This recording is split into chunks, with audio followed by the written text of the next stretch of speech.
మనందరికీ ఎంజాయ్ అంటే బాగా తెలుసు. రిజాయిస్ అంటే కొందరికి తెలుసు.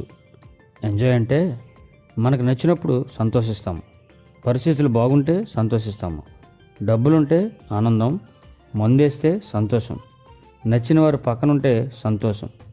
ఇవేమీ లేకపోతే ఎంజాయ్ మొత్తం ఆవిరైపోతుంది. రిజాయిస్ అంటే డబ్బులున్నా లేకపోయినా, ఆస్తి ఉన్నా లేకపోయినా, అందం ఉన్నా లేకపోయినా, ఇలా మనకు నచ్చినవి ఉన్నా లేకపోయినా ఆనందంగా సంతోషంగా ఉంటాము. కళ్ళ ముందు మనసుకు నచ్చినవి కనబడితే ఎంజాయ్ ఆనందం తన్నుకుంటూ వచ్చేస్తుంది. లేదంటే ఏడుపు దిగులే.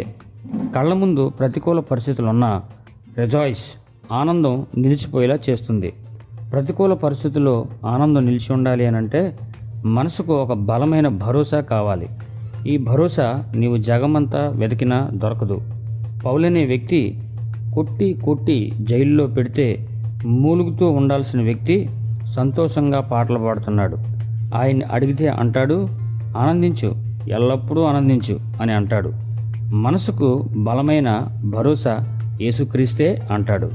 మరి ఆలోచిద్దామా?